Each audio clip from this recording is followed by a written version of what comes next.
শুভ সন্ধ্যা বন্ধুরা, কেমন আছেন আপনারা? নতুন একটি ব্লগে আপনাদের অনেক অনেক ওয়েলকাম। তো আপনারা সন্ধ্যেবেলায় কি খাচ্ছেন, কি করছেন, কিছুই তো আমি জানতে পারবো না। তবু জিজ্ঞাসা করলাম, যদি জানাতে ইচ্ছা হয় তো কমেন্ট বক্সে অবশ্যই জানাবেন, তাহলে আমি জানতে পারবো।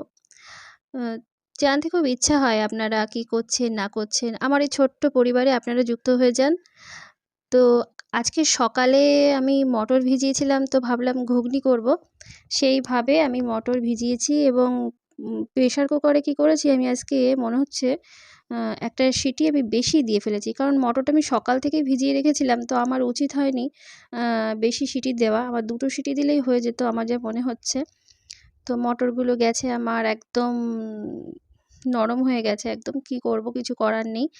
তাই ভাবছি যে আলুগুলো প্রথমে তেলের উপরে ভেজে নেব, নিয়ে আলুগুলো তুলে রেখে মশলাপাতিগুলো ভালো করে কষিয়ে আলুটা মোটামুটি অর্ধেক সেদ্ধ করে নেওয়ার পরই ভাবছি মটরগুলো দেবো, নাহলে মটরগুলো একদম পুরো ডালের মতো পেস্ট হয়ে যাবে। তো যাই হোক, আপনারা ঘুগনি খেতে কারা কারা পছন্দ করেন? ঘুগনির সঙ্গে লুচিটাই ভালো লাগে। আমার ছেলে সকালে তাই বলেছিল যে মা তুমি লুচি করো, কিন্তু আমি বললাম না, এই গরমে একদম এখন হবেই না। তো আটা মেখে নিয়েছি, রুটি করব, রুটি আর ঘুগনি খাবো রাত্রে আমরা। এটাই হোক, প্রতিদিন আলুর তরকারি বা দুপুরে যে তরকারিটা থাকে সেটা হয়তো অর্ধেকটা কেটে ফ্রিজে রেখে দিই। তো আজকে একটু আলাদা করতে ইচ্ছে হলো, যেটা ঘুগনি খেয়ে নিই, ঘুগনির সঙ্গে রুটি দিয়ে খেলে হয়ে যাবে। তো রাত্রে খাওয়া দাওয়া সেরে নেব এবং কালকে সকালে 4:30টায় উঠে যে আমাকে রান্না বান্না করতে হবে, তার জন্য সবজিপাতিও আমি কেটে রেখে দেবো। রান্নাঘরটারও পরিষ্কার পরিচ্ছন্ন একেবারে একটু করে রাখবো মোটামুটি। আবার সকালে আমি আবার মুছে নেব। তো যাই হোক, এইভাবেই করে নিই।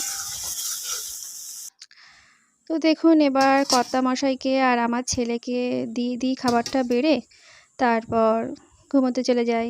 দেখা হবে কালকে। তো আজকে এই ব্লগটা আমি এখানেই শেষ করছি। দেখা হবে কালকে নতুন কোনোভাবে, নতুন কোনো ব্লগে, নতুন কোনো দৃশ্যে। ঠিক আছে? তো আপনাদের জন্য রইল অনেক শুভকামনা। গুড নাইট, ঘুমান আর স্বপ্ন দেখুন। ঠিক আছে? তো আজকের মতো টাটা, ভালো থাকবেন। তো আমি পেঁয়াজ শসা সব কিছু গুছিয়ে গাছিয়ে একদম সুন্দরভাবে গুছিয়ে খেতে দিচ্ছি। কিন্তু আমি যে এত কষ্ট করে বানালাম, আমাকে কে দেবে বলুন? আমারটা সেই আমাকেই নিতে হবে। তাহলে কি আর হলো? এই যে সবজিপাতি সব কেটে নিলাম আর কি। চলুন। গুড মর্নিং বন্ধুরা, কেমন আছেন আপনারা? শুভ সকাল। অনেক অনেক শুভেচ্ছা সকলকে, যে যেখান থেকে আমাকে দেখছেন। তো সুন্দর ফুল ফুটেছে আর কি। ভালো থাকুন আপনারা, আমার এই ছোট্ট পরিবারে যুক্ত হয়ে যান, খুব খুশি হব। তো চলুন সকালে কাজকর্ম শুরু করা যাক। আগে আমাদের সময়টা কী করতাম, আমরা নিজেরাই পড়তাম, নিজেরাই বই গোছাতাম, নিজেরাই স্কুলে যেতাম, নিজেরাই ভাত বেড়ে খেয়ে নিতাম। কিন্তু একটা কথা এখানে আপনাদের সঙ্গে শেয়ার করছি, আমরা 3 ভাই বোনের মধ্যে আমি সবথেকে ছিলাম পাজি, ফাঁকিবাজ যাকে বলে। তো একটা গল্প আপনাদের সঙ্গে শেয়ার করি। যখন আমরা প্রাইমারি স্কুলে পড়ি, আমি তখন ক্লাস 4-এ পড়ি। তো আমি টানা 1 সপ্তাহ স্কুলে যাইনি। কী করেছি, আমাদের পাশেই দিদার বাড়ি। তো দিদার বাড়ি বেড়াতে গেছি, ওখানে সব বন্ধুবান্ধবও আছে আমার মতো, সব ফাঁকিবাজ আর কি। তো দিদার বাড়ির যে উঠোনটা, সেই উঠোনে আমরা কিতকিত খেলা করছি। তো খেলছি। তো ওই আমরা যে প্রাইমারি স্কুলে যে টিচার, একজন খুব চেনা পরিচিত একজন টিচার ছিল, তো সে ওই রাস্তা দিয়ে যাচ্ছিল সেই সময়। তিনি আমাকে দেখেছেন, যেটা পরে শুনলাম, তিনি আমাকে দেখেছেন, আমি কিন্তু দেখিনি। কারণ আমি খেলা এত মত্ত ছিলাম যে আমি খেয়ালই করিনি। তো কয়েকদিন পর আমি দিদার বাড়ি থেকে ফিরে যখন আমি স্কুলে গেলাম, তো উনি আমাকে ডাকলেন, সীমা এখানে এসো। তো আমি গেলাম। তো বলছে, তোর কী হয়েছে, কী হয়েছিল, তুই স্কুলে আসিসনি? তো আমি বললাম, একদমে বলে গেলাম, আমার জ্বর হয়েছিল, আমি একদম বিছনায় শয্যাশায়ী ছিলাম আর কি, এরকম ব্যাপার। আমি বিছনা থেকে উঠতেই পারছিলাম না। তো স্যার একটু কী করবে, তারপর বললো যে শোনো, এদিকে এসো, আমার দিকে, আমার টেবিলের কাছে এসো। তো আমি গেলাম। তো বললো হাতটা পাতো। তো আমি হাতটা পাতলাম, তো আমাকে দিল একটা বেতের বাড়ি ছাপাত করে হাতে। বলল, তোমার জ্বর হয়েছে, তুমি দিদার বাড়ির দিব্যি কিতকিত খেলা করছো, বেশ তোমার গলার সাউন্ডও বেশ জোরে ছিল, তো তুমি জ্বর হয়েছে, তুমি এত বড় মিথ্যে কথা, তুমি স্কুলে আসোনি। এরকম অবস্থা, ভাবুন। তো আমি এইরকমই ফাঁকিবাজ ছিলাম। তো যাই হোক, এই দেখুন আমি ছেলের জন্যে একটা শিট তৈরি করলাম। আজকে ওর ইভিএস টেস্ট আছে। ও ঘুম থেকে ওঠার আগে আমি এইভাবে ওর কোশ্চেনগুলো সেট করে দিলাম, যাতে ও ঘুম থেকে উঠে এইগুলো সলভ করতে পারে। আমার মনে হচ্ছে এখান থেকেই দেবে, শর্ট কোশ্চেনের ওপরই টেস্ট হয়, প্রতি সপ্তাহেই টেস্ট হয়। তো যাই, আমি আমার ছেলেটাকে এবার ঘুম থেকে তুলি। 5 মিনিট করতে করতে কখন ওঠে এবার দেখার পালা। এই যে আমার বাবু মশাই এবার ঘুম থেকে উঠেছেন। ব্রাশটা অবশ্য আমিই দিয়েছি, চোখটা খুলছেই না কিছুতে।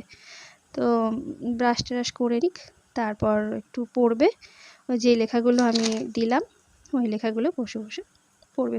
প্রতি সপ্তাহে যে টেস্ট হয় তার জন্য তো প্রস্তুতি নিতেই হবে, তাই না?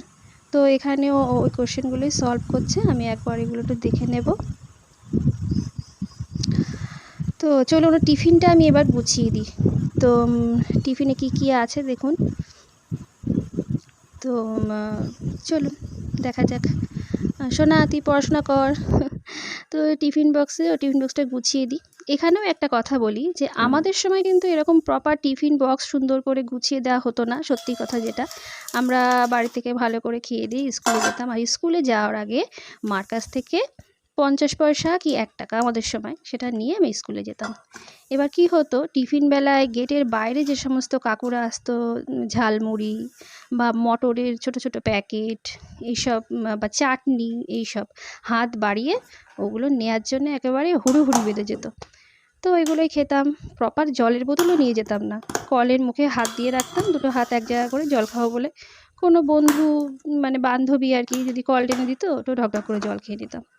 এটা ছিল আমাদের ন্যাচারাল একটা ব্যাপার। কিন্তু এখনকার বাচ্চাদের প্রপার জলের বোতল, প্রপার টিফিন বক্স সব কিছু গুছিয়ে দিতে হয়, যদি আমাদের বাচ্চাদের দুজনেই ভালো, তাই না?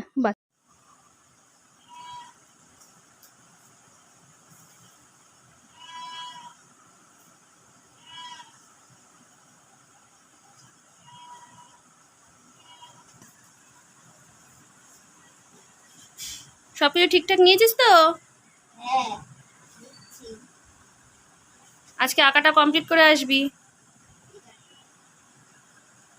রং বক্স সব কিছু নিয়ে নাও ঠিকঠাক করে। হোমওয়ার্ক দেখাবে কিন্তু। না, চেনা ঝমাঝম আটকাও, টাইম হয়ে গেছে, শিগগিরি। পিবুক আমি নেবো, তুমি ওটা ঢোকো, তুমি ওটা চেন আটকে দাও। স্কুলে যাই, রেডি। টাটা করে দাও, বাই বাই করে দাও। বাই বাই বলে, আমি স্কুলে যাচ্ছি। আমি স্কুলে যাচ্ছি। স্কুল থেকে বাড়ি এসে দেখা হবে। Tata tata. Tata tata tata tata